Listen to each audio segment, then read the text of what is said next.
Better today on DOOP by the Brewers, joined on now by a very special guest. Last year, guys, PHL 17's broadcasting group introduced us to a new member to the team in Renee Washington, and she did a fantastic job in her first season. So we were actually blessed enough to have her on DOOP by the River. So today, guys, what we're going to do, we're going to bring you in on our interview. It was a short little 30-minute interview, but we got to pick her brain. We got to know a little bit about Renee, and you guys are going to know a little bit about her as well. We talk a little bit about the Philadelphia Union and some NWSL stuff. That is right, guys. So without further ado, we're going to head on in to our great interview with the great Renee Washington. Let's get it, guys. To some broadcasting here for the Philadelphia Union. Just looking at your work, you've done a lot in sports. It's incredible, and all in this area here. You've done a great job. I kind of wanted to know, what got you into this crazy world of sports broadcasting? Yeah, I mean, my sports background dates back to being an athlete. I actually grew up in the New Jersey, Philly area, went to college at LaSalle University. I played soccer there, obviously, was able to play some professionally with Sky Blue out of New Jersey, coached college soccer out of Lehigh. I have been through and through, as you mentioned, in this area. So my roots, they go very deep in terms of not only soccer, but sports in general. So for me, Once I was transitioning through my career, trying to figure out what was next, it made sense for me to stay in sports as a reporter and do what I love to do, just in a different role. Now it's storytelling, but still the same exact sort of drive and adrenaline and excitement. And as you guys know, working in sports broadcasting, never a dull moment. And never. I still get that feeling like I did when I was a player and even as a coach. Well, Renee, you said you grew up in South Jersey? Oh, yeah. Jersey born and raised. You have two South Jersey kids here. What part are you from? All right, so I am originally from Ewing, New Jersey. I grew up in that area, and then I now live in the Cherry Hill area. So I've always been in Jersey. Are you kidding me? You guys in Cherry Hill too? No, well, I grew up in Cherry Hill. I'm a West Side baby. But Justin actually Marlton Medford kid himself. But that's awesome. We have another South Jersey native. That's awesome. That's Proudly. awesome. How's Cherry Hill treating you these days? It's good. I mean, it's different with COVID changing everything. Not at all what I expected, but it's been, for me, I've been fortunate that I have been able to do what I love and still be around my family. My family still lives in the area, so I'm very lucky that with all this going on, I'm still around family and around all that matters most to me. That's very important. Absolutely. So I guess we'll move forward to, because obviously now you are a part-time. So part-time still at PHL 17, if I'm understanding that, Renee? So it's complicated, but I work more. It's technically with the Philadelphia Union that I. Gotcha. Yes, but since our game's broadcast on PHL 17, tomato, I guess. But yeah, it's with the Philadelphia Union. So how were you able to get into within the Philadelphia Union as part of the broadcast team? It is actually a great story that I will try to sum up quickly because we don't have all day. So I've been working in broadcasting for going on 4 years now fully, and I've worked in a variety of roles. I've worked in arena football. I've worked in the WNBA, NBA, and National Lacrosse League. And so through my career, I've always tried to be a learner, like someone that was continuing to learn from others. So it was actually summer of, I want to say 2019, when I reached out through my mentor, Mark Zumoff with the Philadelphia Sixers, who has done broadcasts at the Union. And I was like, I want to get connected with some more people in the area. And he was like, how about you reach out to a colleague that I know with the Union? So I reached out and actually started out and I was shadowing. I was strictly reaching out to shadow. And just kind of see how they run their game day broadcast. As you guys know, every production is done differently. So I was just curious to see how they ran their game day broadcasts. And then fast forward to September of 2020, COVID has changed everything. And for one of the Union games, they needed a fill-in for a broadcaster. And they were like, are you available? And I was like, absolutely. So at the time when I had reached out to them over a year prior, they were like, we don't really have any opportunities. We can't really, sorry to tell you this. And I was like, it's fine. I'm really just here to learn. I just want to watch what you're doing. And then over a year later, I got the call. So it actually was a really cool, full circle moment of just kind of putting yourself in these different opportunities and taking advantage of what I did have at the time, which led me to now being able to work with the Union. So, it's not on as much of a consistent basis as I would like, but it's definitely a lot farther than I expected that day that I was shadowing, that I would be having this conversation right now. Right. It's been a great, great path to lead me here. Justin, it's crazy. Our union, we have a homegrown system for our players, and it looks like we have a homegrown system for our broadcasting as well. Renee got the call up. Seriously.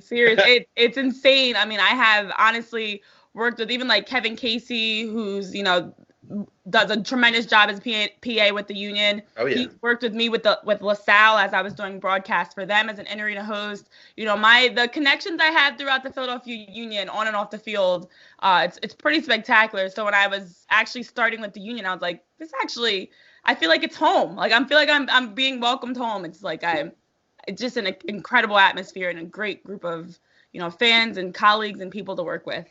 Absolutely. I mean, Renee, I don't know if you see my work, but that like what you said is why I dedicate so much time to the team. Like, and when I got into covering the other Philly sports, I always had in my mind like I'm doing this so we can be a 5-sport city, because I genuinely believe that this could be a 5-sport city, and it's all because of those experiences that we experienced down at Subaru Park. It's fantastic. Renee, you kind of came in at the right time.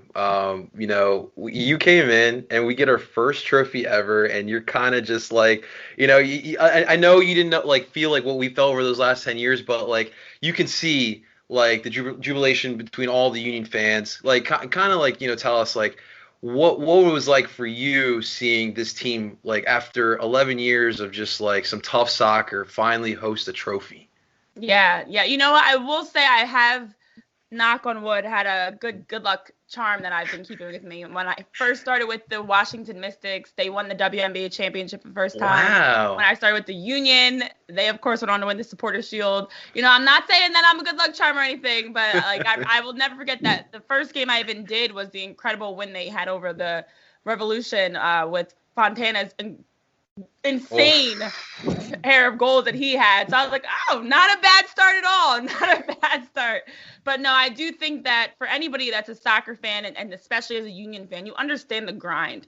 I think back, and my connection to the Union runs differently. I have friends that actually used to play for the Union and have been in through the program over the years. So my connection has been more than just as a fan of the team itself, but having known players and knowing what they have been working through as a franchise, as a program to really turn that corner, to have the opportunity to have that success. And then at the root of it, have so many homegrown players and so much that was happening, so many incredible storylines that led to that. So, it is something that I think makes it even that much more spectacular. But of course, for anybody, we know that's not enough. It's exciting. Don't get me wrong. Major feat. Definitely was excited to see that it happened finally.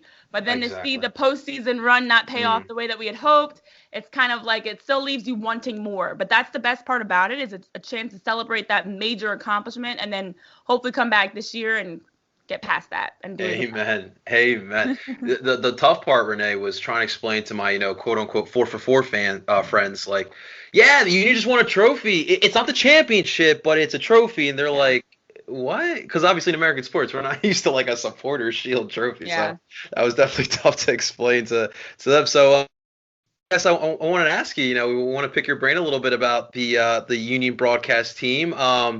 We actually had Sebastian Latou on the podcast. He's great as he is on TV, great personality, but kind of what's it like working with those guys? Because it looks like fun, watching it from TV. It's funny because every broadcaster has their own personality, and they have their own way they go about things, whether it's their preparation, their off-camera persona. It is so funny to me to see how everybody's different. So like someone like Sebastian, he has his notebook and he's like, his notes are always random thoughts. It's not something he's like, I'm not fully preparing. I don't want to overthink this. I know what I'm talking about. I've watched enough. I've played enough. Let's just throw whatever question topic my way and I'm good to go. So it's great to see that he's just so laid back, and the passion that he brings out when he speaks about the team and speaks about the game. It's incredible. It's inspiring. And it also makes you very relaxed. And I know I even had people that are like, how do you even understand what he's saying? I'm like, you know what? You just got to listen. You just love, and the best part about it all is you're listening to him speak with his very, very heavy accent. The producer in your ear, you're thinking of what's next. You're thinking of all these different things happening at once. It's the juggling act. But again, this is what goes back to being the beauty of being a former athlete myself. I'm like, juggling, that's nothing. I can do that. I can do that in my sleep. So I can process what Sebastian's saying, even though nobody else may know what he is saying. I've got it, and I can repeat it back to you word for word.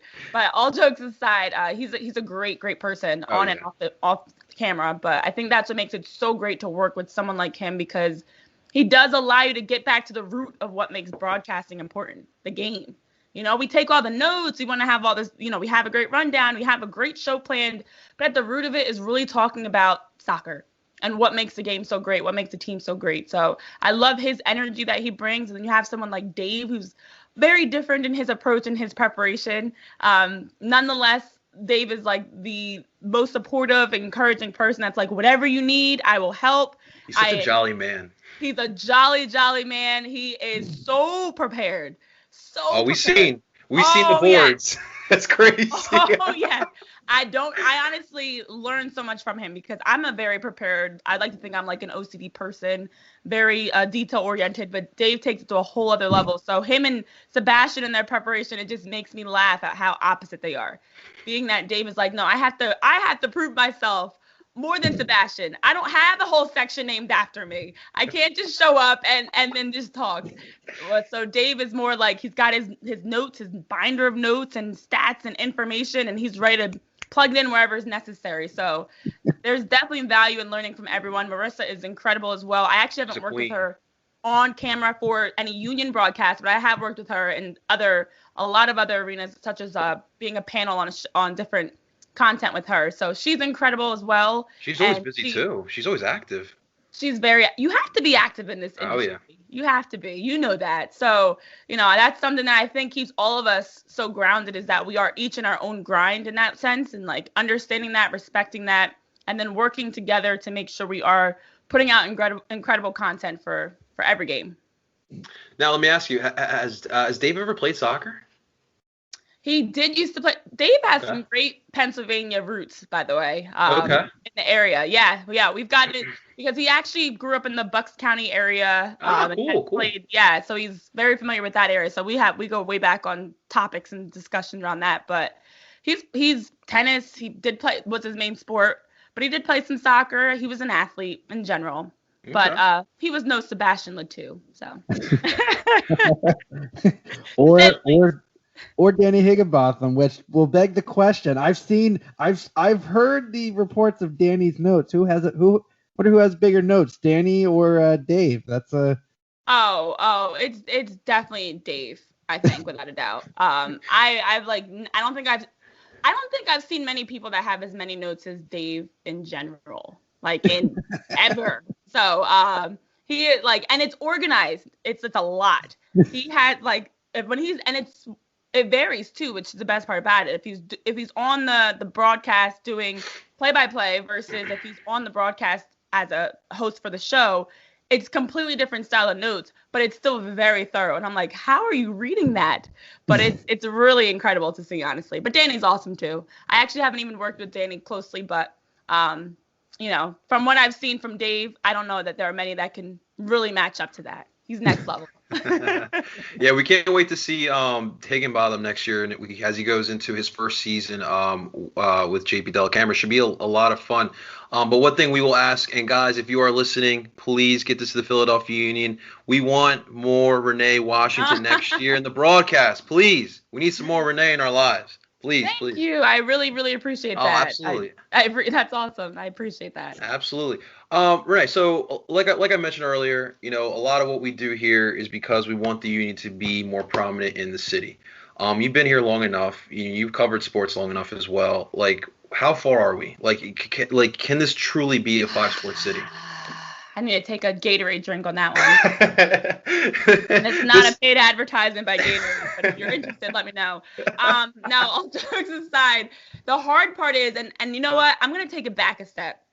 Because of the fact that I grew up playing sports in this area, it's the same conversation we have around Villanova and college athletics for Philly sports. Are they or are they not included in Philly sports?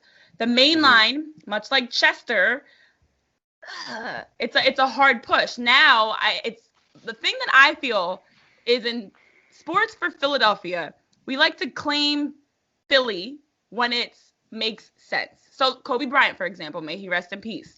There were a lot of people that tried to say Kobe's not from Philly because he's from Lower Merion. But then once Kobe was Kobe's from Philly, you know? And for Villanova, it's the same thing. Villanova, even though they play at the Wells Fargo Center, when Villanova won the NCAA championship, now they're from Philly. When they were not doing well, they got bounced in the early rounds and upset year after year. They're on the main line. They're just outside. They're not really in the Big Five or the City Six. So I do think for the Union, it is tough. And I think one thing I do enjoy is watching how they're trying to make that connection and looking to have partnerships and opportunities to bring in the different athletes from different Philadelphia sports teams and have that like cross promotion, because it is something that is going to take time. I mean, the hardest part is the Union don't play in the heart of Philly. So although they're the Philadelphia Union, some people will argue that they're not. But I mean, I don't know. I think at the end of the day, we see this sometimes. I think about like the Nets when they were out of New Jersey. And then they moved to Brooklyn. People still claim them as the New Jersey Nets. I think it's going to take time because of the fact that soccer for many people is behind. I don't even think it's just a location issue. I think it's also a fact that not everybody gives soccer the respect that it deserves, honestly. So it's like wild. It is. It's insane. So I think for that reason, it's more than just like a location issue of where they play their home games, but more of a fact that people need to start recognizing that the MLS is a major league for a reason. And the teams within that, including the Union, have to be included in the conversation around teams like the Sixers and the Eagles and the Flyers and the Phillies. So I don't know how far we are, but I'm hoping that and I feel like we're closing the gap. I do feel like we're getting there. Definitely get that sense. Renee, you've traveled outside the country, right? Actually, no, I have not. Never traveled? I've been to some islands. I don't know if that counts, but nowhere where I've needed a passport specifically. So no, I have not. Well, so for me growing up, I always tell my parents how thankful I've been, because they always used to take me to Colombia every year. Okay. And every summer when I would go to Colombia, everyone everywhere, it's soccer. It's the local club. And I'm me as an American kid, I'm like, why are you guys talking about soccer? But as the years went on, I understood.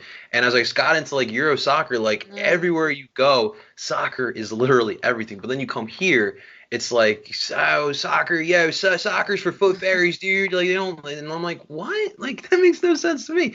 But I agree with you. It's weird because here in Philadelphia, look, I got made fun of in the process years because I was watching every game of the Sixers, as bad as they were. But I was watching because I'm a fan and I want to see them become kind of what they are right now. Bingo. You're right, though. When winning happens in this city, unless it's the Eagles can be 3-13 and people are still watching every single game for whatever reason. Fly, Eagles fly. Exactly.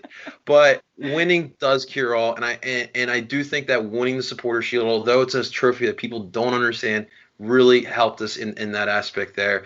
And listen, I'm gonna keep doing what I'm doing, and thank God, like, a lot of people don't understand TikTok, but I've been able to convert some 4for4 fans, and we're gonna keep doing what we're doing. But and definitely keep doing what you're doing, because it's definitely helping our cause here for sure. Yeah, it is. It is incredible, as you mentioned, that the difference in the way that we look at soccer and the way that the rest of the world looks at football. Like in other countries, it is football and it is their main sport. And it's something that they're watching religiously day in and day out. They're playing it all the time. And it's not always structured and the scheduled teams and everything. It's pickup, and that's every single country except ours. So it is something that in itself, I think, as we talk about the Union being considered a Philly sports team, it's beyond just the Union. When will soccer in general be considered a major sport in the United States?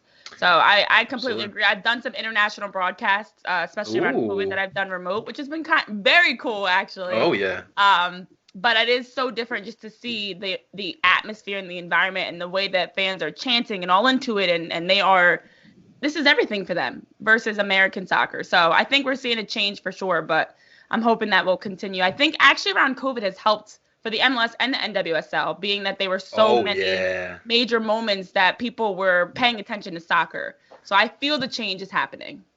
Oh, absolutely. It was. I remember, working at home with my dad. All his coworkers that are, the gamblers and all the bettors. When like the Bulgarian Premier League was the only thing on. They were trying to ask him, and he was asking me, and he played soccer for years, and I've played it my entire life, and I go, wow, they must be desperate if they're clinging to soccer, and soccer was the only sport for a while, and it made people realize, oh wait, there are several leagues here. We can watch these leagues, and yeah, it's why the end episode the Challenge Cup gets massive Oh rating. yeah.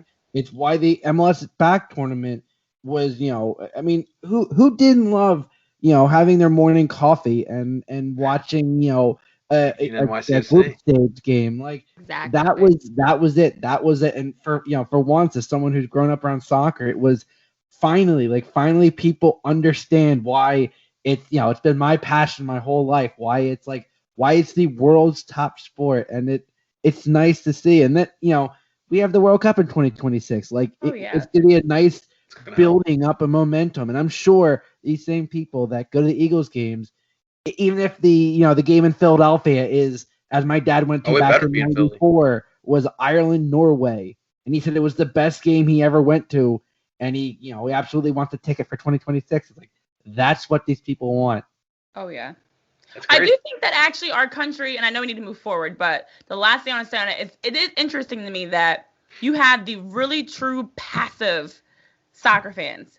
Like World Cup, the Olympics, they are all about soccer, and then the rest of the next 3 years, they're not paying attention to it. So I hope that we can start getting people that are more consistent of being fans of soccer all the time. Because as you guys know, you can literally turn on your TV at any time and watch a soccer game. It's on all day, every day. Any country, any league you pick, there's always soccer that you can watch. So I do feel, again, I feel like there's a shift moving. I think the MLS is back. The NWSL had their cup. I mean, there have been so many exciting changes around soccer that they've made through COVID that hopefully are like starting that path in the right direction even more. Absolutely. God, man.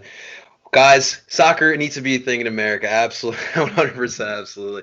All right, so we're heading into a new season. A lot of change. No Brendan, no Mark for the Philadelphia Union in 2021. Like, what do you, from Renee's perspective, what do you expect from this team in 2021? Oh man, no Brendan, no Mark. That was the most bittersweet news I think I've heard in a really long time. This is, again, as we talk about where soccer is in our country in general, I think this also is a big part of that, and the fact that you don't often see, let's say the NBA, for example, where you might lose a Mark McKenzie to a top international program like that. If you're in the NBA, that's it. So that was like that bittersweet news that, okay, I get it, it's for the best, but maybe next, could we have waited another year? No, but all jokes aside, I do think this team has a lot to prove. I think this past year was one that gave them a lot of confidence, from Jim all the way through the lineup, a lot of confidence on what is really capable for them. The success that the Union have had with homegrown players, that in itself has been something that's unheard of and unmatched across the league, to really show that we're literally bringing players up through our youth program to not only be able to be on the team, but be players that are helping us win the Supporters Shield, players that are helping us be a top team in the league. So I think that there is a great core there. I do imagine we're going to continue to see a couple more changes prior to, or even as we get into the season. But I think overall this team has a lot worth fighting for. And I think one of the worst but the best things that came from last season is the fact that they did not accomplish all their goals. So they are still hungry. They are still wanting more. And it's like, yes, we can celebrate the 2020 Supporters Shield, but no, we did not make it far in the playoffs like we wanted to. No, we did not have a deep run. We did not win it all. Exactly. So it's time. It's just like a little taste of now wanting to get back to that and farther. So I think I'm encouraged for this season, to be honest. And I do feel like there's a change. You can kind of see it in the team and see it in the conversations that players and coach have been, what they've been saying. It feels different. So I'm hoping that consistently stays through. Injuries, of course, are going to be a big part of that as well, though. As we're seeing right now. No, but you're right. Like we've been saying, keep taking the next step. The Union have been doing that, and again in 2021, just take that next step. That's all. That's all we ask for sure. One final question, Renee, but before we let you go, look, Justin and I have been clamoring hard for Philadelphia to finally get that NWSL team. When will that day come? When can we have women's soccer in Philadelphia? A professional women's soccer team in Philadelphia? Well, weirdly enough, I've been involved in some conversations around it. I can't say much. It's okay. We understand. But I'll disclose a little that there is not only conversation around it, but some action being put into place. I don't know exactly like a year that'll happen, but it's closer than I think a lot of people realize, because there have been so many talented soccer players that have come up through Philadelphia. Yeah. Whether through on the college side or even youth soccer that maybe went on to play somewhere else. I can think of countless players that I know I grew up with alone that are still playing to this day on the women's national team, playing in a variety of different leagues across the world, the NWSL included. So I think that it's coming sooner than people realize. But it also just is going to take some time and needs support. You know, there have to be more people that are demanding bringing a professional women's soccer team to Philadelphia. We see, unfortunately, the struggles Sky Blue has had. They finally have turned a corner. Elise LaHue does a great job with them as GM. That's a program that I actually played with and saw firsthand.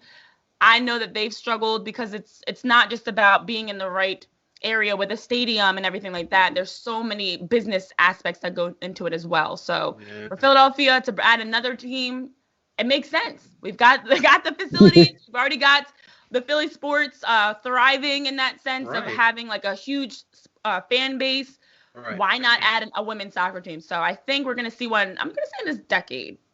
I hope so. You know who that makes happy is someone who's been clamoring for both WNBA and NWSL is one Adam Booth. So I'm sure if this gets word to him, as he said, if they need a GM, Adams has been the champion. But that's one thing I've never understood is, you know, as the league, as the NWSL has grown, is like, okay, yeah, there's Sky Blue, and I'm like, yeah, it's not. Philly is like is a huge market. It's like you'd be crazy not to come into this, and of course, you know, 100% is, you know, all the Union fans, as soon as that team gets announced, you already got a fan base that wants more. Yeah.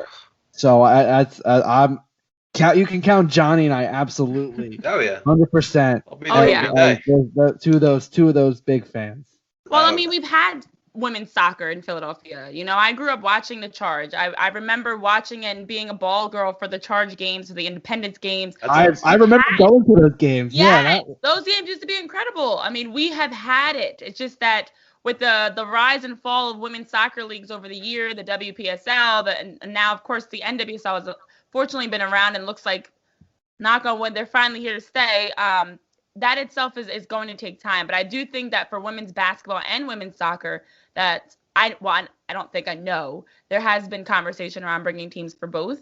I don't think it's going to happen at the same exact time. There's going to be probably some staggered, some time in between. But again, sports in Philadelphia, this is a major sports city. You think about Boston, you think about Philly. These are two of the major sports cities across all leagues. So why not have, as we're growing women's sports, a soccer and a basketball team?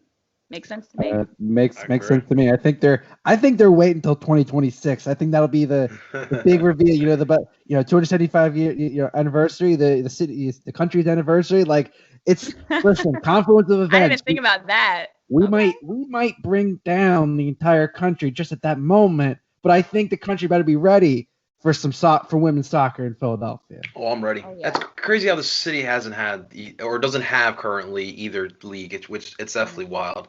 Well, soon enough, hopefully soon enough, we can get one of either, or basketball or soccer.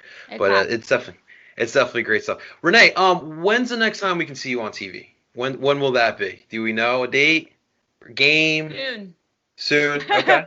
Well, the schedule, of course, when the schedule is released, we still have to figure out our broadcast schedule. That's a process in itself. So, you know, I'm fortunate that I will be working games this season. I don't know how many, I don't know when, but I'm still waiting as well. And I'm excited because it is, as you guys know, it's such an electric atmosphere, and I'm looking forward to being right back there and 50% capacity, maybe. What's that? 50% capacity, maybe you'll say. Yes, exactly. And I remember even last season, as fans were, you know, a select amount of fans were there, and it was more like family, but still, even it still sounded like this, it was full. You never would have known that there were so few people there. So I'm looking forward to just being back for the games and being a part of that again. So I can't tell you a date yet, but once I do know exactly, of course, I'll be promoting it on social media and everything. Awesome. Definitely, we'll keep an eye for that. Ladies and gentlemen, that was Renee Washington. Renee, thank you so much for hopping on DOOP. By the way, it was a true honor to have you on.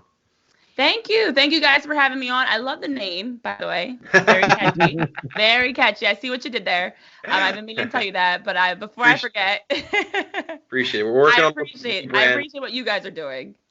Thank you so much. Thank you, Renee. We'll keep in touch. Thank you so much. Sounds good. See you guys. And that's it, guys. That was the interview with Renee Washington. Shouts to Renee. Thank you again to Renee Washington for hopping on DOOP by the River. One of the great guests that we have had on the podcast. It was awesome just picking her brain. We may have some optimism with the NWSL in Philadelphia soon enough, but it was a great episode. Thanks again to Renee Washington. Thank you guys for listening on in. Make sure to like and subscribe wherever you listen to podcasts. I'm at Parcero Philly, and we'll talk to you guys soon.